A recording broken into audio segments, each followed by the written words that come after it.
بسم اللہ الرحمن الرحیم۔ السلام علیکم دوستو۔ پاکستان کا جمہوری نظام، سیاسی جانشین سسٹم اور سسٹم میں عوام کی وقت میری آج کی ویڈیو کا موضوع ہے۔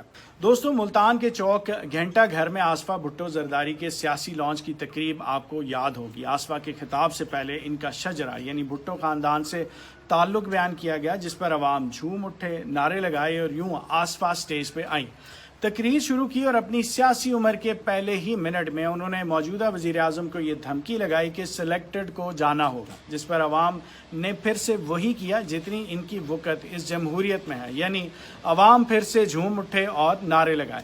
یوں زرداری صاحب نے بلاول کے بعد اپنے سیاسی خاندان کی دوسری جانشین آصفہ کو سیاست کے لیے سلیکٹ کیا اور جنوبی پنجاب کو سیاسی لانچ کا شرف بخشا، اور اس شرف کے بخشے جانے پر بھی جنوبی پنجاب کے عوام یقیناً جھوم اٹھے اور نعرے لگائے۔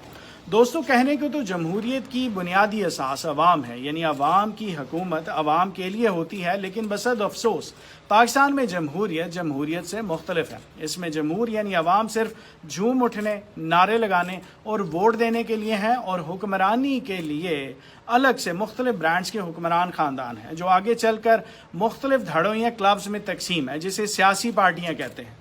ان حکمران خاندانوں میں سے سپریم خاندان کا فرد پارٹی کا تاحیات صدر ہوتا ہے، بانٹ کر کھانا اس کا خاصا ہوتا ہے، اور اگر پارٹی الیکشن جیت جائے تو اسی بنیاد پر یہی صدر وزارت عظمیٰ کا حقدار ٹھہرتا ہے۔ پارٹی کی گدی اور جانشینی ہمیشہ کے لیے اسی سپریم خاندان کے پاس رہتی ہے۔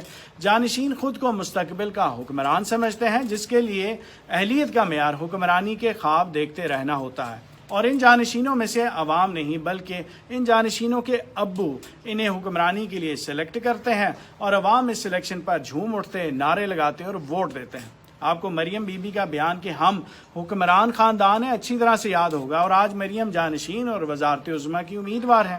انڈس ایئر سے فریال تالپور صاحبہ کے تعلق کی تردید زرداری صاحب نے کچھ ان الفاظ میں کی کہ ہم حکمران ہیں، حکومتیں چلاتے ہیں، ایئر لائنز نہیں۔ اب رہ گئے عوام، تو عوام کی حیثیت ان حکمران خاندانوں کے لیے رعایا یا بندھے ہوئے پیروکاروں سے زیادہ کی نہیں۔ ان کے نزدیک عوام کا فرض ان کے لیے جھوم اٹھنا اور نعرے لگانا، اور عوام کا اختیار سانو ووٹ پانا جے تک محدود ہے۔ دوستو، بصد احترام مجھے پاکستان میں جمہوریت بریلوی مکتبہ فکر سے متاثر لگتی ہے، یعنی کہ سیاسی رہنما گدی اور جانشینوں والے پیر اور عوام ان کے مرید ہیں۔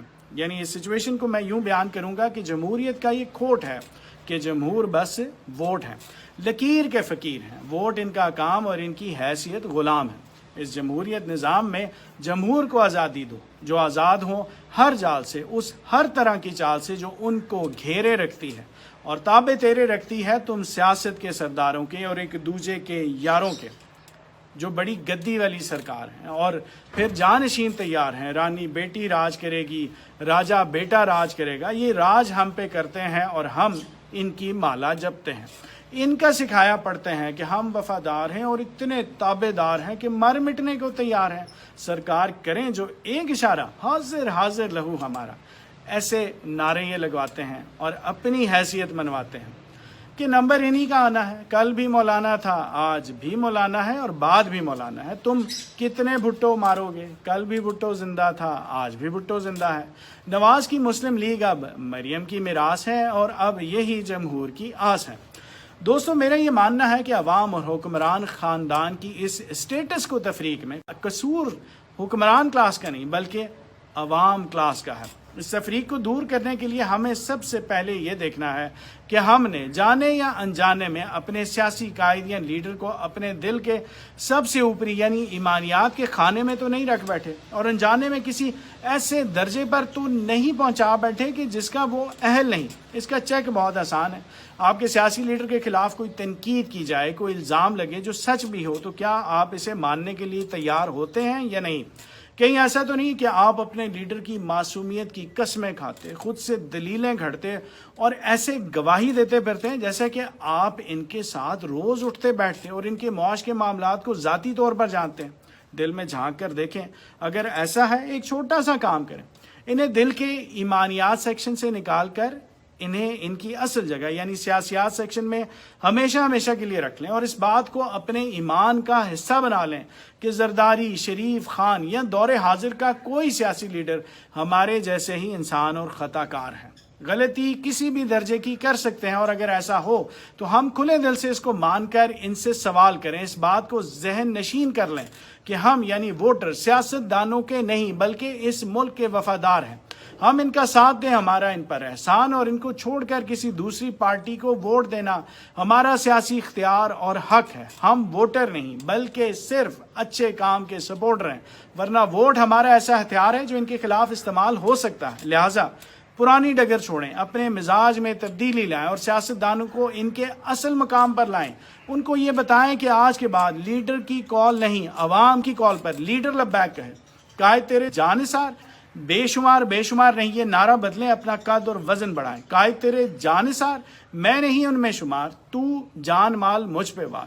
شاوا میرا جانثار لڑنے مرنے کو رہ تیار، لیڈر تیرا ایک اشارہ حاضر لہو ہمارا نہیں، خدا را اس شرمناک غلامی سے باہر آئیں۔